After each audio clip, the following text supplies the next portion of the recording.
శ్రీ అత్రి ఉవాచ భూలోక వైకుంఠమే తిరుమల తిరుపతి.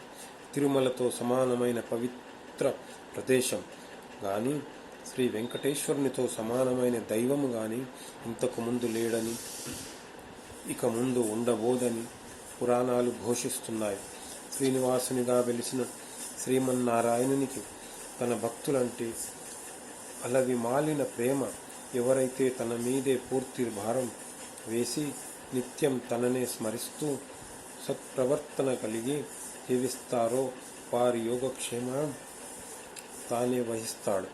అంతటి దివ్య దేవుని ప్రసన్నం చేసుకొనటానికి అత్యంత సులభతరమైన మార్గం శ్రీ వెంకటేశ్వర వ్రతకల్పం. ఈ అద్భుత వ్రతకల్పంలోని 5వ అధ్యాయాన్ని మహాతపస్సంపన్నులైన శ్రీ అత్రి మహర్షుల వారు ఇలా అనుగ్రహించారు. నాయనలారా, శ్రీనివాసుని ప్రియ భక్తులారా, కలియుగ వాసులైన మీ అదృష్టం చెప్పనలవి కానిది.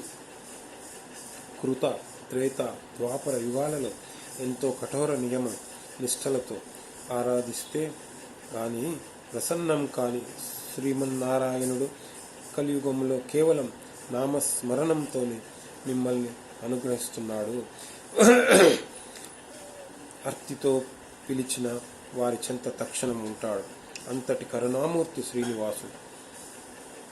తిరుమల క్షేత్రమంతా సాలగ్రామమయమే. ఆ పవిత్ర కొండపై మీరు వేసే ప్రతి అడుగు ఎన్నో జన్మల పుణ్యఫలం. పూర్వకాలంలో కౌమార దేశంలో మిత్రుడు అని చాకలి ఉండేవాడు. అతడు తన కుల వృత్తిని నిర్వర్తిస్తూ వీలున్నంతలో దాన ధర్మాలు గావిస్తూ ధర్మపరంగా జీవిస్తుండేవాడు. కానీ అతడి దిగులంతా అతనికున్న అవిటితనమే. కాలు అవిటిది కావడం చేత ఉతికిన బట్టలను మూటలు కట్టి ఇంటింటికి తిరిగి ఇవ్వటం చాలా కష్టంగా ఉండేది. దానికి తోడు గంపెడు సంసారం. కష్టపడకపోతే పూట గడవదు. ఎల్లప్పుడూ ఆ శ్రీనివాసుని ప్రార్థిస్తూ ఉండేవాడు. ఏదో ఒక రోజున ఆ స్వామి తనను కరుణిస్తాడన్న నమ్మకంతో జీవనం సాగిస్తున్నాడు. భక్త జన సులభుడైన శ్రీమన్నారాయణుడు ఇదంతా గమనిస్తూనే ఉన్నాడు. ఎవరికైనా వారి పూర్వజన్మ కర్మ నివృత్తి అయ్యే సమయానికి శ్రీనివాసుడే ఏదో రూపంలో వచ్చి తన భక్తులను తప్పక ఆదుకుంటాడు. ఒకరోజు సాయంకాలం నాడు రోజులాగే మిత్రుడు చాకిరేవు నుండి బట్టల మూటతో పట్టణానికి రోజుతూ రొప్పుతూ తిరిగి వస్తున్నాడు. ఇంతలో మార్గ మధ్యంలో వాడికి ఓ ముసలి బ్రాహ్మణుడు తారసిల్లాడు. సహజంగా భక్తి శ్రద్ధలు కలవాడు అవడం చేత మిత్రుడు భుజం మీద మూటలు కింద పెట్టి ఆ బ్రాహ్మణునికి నమస్కరించాడు. అంతటా ఆ విప్రోత్తముడు, నాయన, ఈ అవిటి కాలితో ఎంత బాధపడుతున్నావు? నీ బాధ చూడటానికి కష్టంగా ఉంది. నువ్వెంత కష్టపడుతున్నావో కదా అని అన్నాడు. అప్పుడు మిత్రుడు, స్వామి, మీరెవరో మహానుభావుల్లాగా ఉన్నారు. గంపెడు సంసార భారం చేత నాకు ఈ పని తప్పటం లేదు.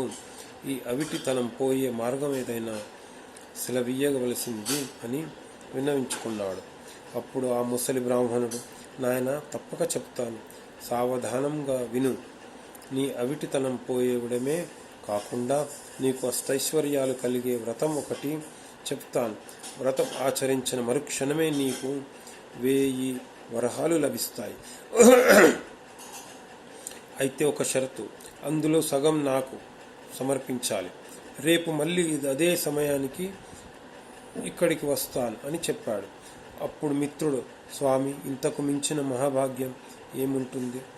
ఆ వ్రతం ఏదో ఈరోజే ఆచరిస్తాను, సెలవీయండి అని ప్రార్థించగా ఆ బ్రాహ్మణుడు శ్రీ వెంకటేశ్వర వ్రతకల్పాన్ని వివరంగా చెప్పాడు. మిత్రుడు రెట్టించిన ఉత్సాహంతో ఇంటికి వచ్చి ఈ విషయమంతా భార్యకు చెప్పి ఇరుగు పొరుగు వారిని ఆహ్వానించి శ్రీ వెంకటేశ్వర వ్రతాన్ని ఆచరించి తీర్థప్రసాదాలు తాను స్వీకరించి వచ్చిన వారందరికీ పంచాడు. ఇంతలో ఇంటి బయట ఏదో కోలాహలం వినపడింది. మిత్రుడి కుమారుడు బయట నుంచి ఇంట్లోకి పరుగు పరుగున వచ్చి, అయ్యా, రాజభటులు నీ కోసం వచ్చారు. రాజుగారు నీకు కట్న కానుకలు పంపించారట అన్నాడు.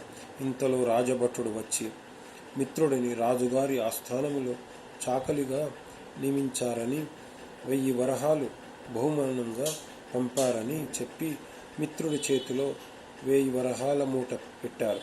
1 వారం లోపల వచ్చి రాజుగారి కొలువులో చేరవలసిందని చెప్పారు. మిత్రుడి ఆనందానికి అవధులు లేవు. వారం దాకా ఎందుకు, రేపే వెళ్ళాలి అని మూట ముల్లె సర్దుకొని మరుసటి రోజు తెల్లవారుజాముననే ప్రయాణమయ్యాడు. ఆ ఆనందంలో ఆ ముసలి బ్రాహ్మణుడి సంగతే మర్చిపోయాడు. దారి మధ్యలో గుర్తుకు రాగా 1 నెల తర్వాత కలవవచ్చు లెమ్మనుకున్నాడు. వెళ్ళి రాజాస్థానములో చేరాడు. రోజులు నెలలు గడుస్తున్నాయి. ఆ బ్రాహ్మణునికి ఇచ్చిన మాట పూర్తిగా మర్చిపోయాడు.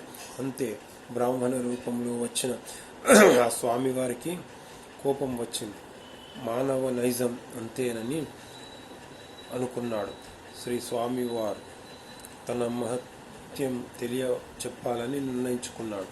అంతే, ఆ మర్నాడే రాజస్థానంలోని రాణిగారి నగలు మాయమయ్యాయి. ఆ భాండం మిత్రుడి మీద పడింది. మిత్రుడికి కఠిన కారాగార శిక్ష పడింది. రాజభటులు మిత్రుని పలు విధాల శిక్షించారు. ఎందుకు ఇలా జరిగింది, ఎందుకు ఈ అభాండం తన మీద పడింది అని తలుసుకున్న మిత్రుడికి ఆ రాత్రి స్వామి వారు కలలో కనిపడి వృద్ధ బ్రాహ్మణుడి రూపంలో వచ్చినది తానేనని, తనకిచ్చిన మాట నిలబెట్టుకోకపోవడం చేతనే ఇలా జరిగిందని చెప్పాడు. అప్పుడు మిత్రుడు, స్వామి, నేను మిక్కిలి పాపాత్ముడు, ఎంతటి అపరాధం చేశాను, దయచేసి నన్ను క్షమించండి, నన్ను కరుణించండి. ఇక మీదట తప్పక ప్రతి నెల మీ వ్రతం ఆచరిస్తాను. నా సంపాదనలో సగభాగం ప్రతి నెల జీవితాంతం సమకపే సమర్పిస్తాను అని చెంపలు వేసుకుని స్వామివారిని పరిపరి విధాల వేడుకున్నాడు. భక్తజన సులభుడైన స్వామివారు అందుకు సంతోషించి మిత్రుడిని అనుగ్రహించాడు. శ్రీవారి అనుగ్రహం చేత రాణి నగలు వేరే ప్రదేశంలో మరుదినముననే దొరికినవి. మిత్రుడు దొంగిలించలేదని రాజు గ్రహించడం జరిగింది. మిత్రుడిని కారాగారం నుంచి వదిలివేశారు. అప్పటి నుంచి మిత్రుడు స్వామి వారికిచ్చిన మాట ప్రకారం ప్రతి నెల శ్రీ వెంకటేశ్వర వ్రతం ఆచరిస్తూ తన సంపాదనలో సగభాగం స్వామివారికే సమర్పిస్తూ కలకాలం సుఖంగా జీవించి చివరన ముక్తిని పొందాడు అని అత్రి మహర్షుల వారు సెలవిచ్చారు. గోవింద గోవింద గోవింద. పంచమోధ్యాయము సమాప్తము. శ్రీయకాంతాయ కళ్యాణ నిధయేర్దినాం శ్రీ వెంకట నివాసాయ శ్రీనివాసాయ మంగళం. శ్రీ వెంకటేశ్వర గతకల్పం సమాప్తం.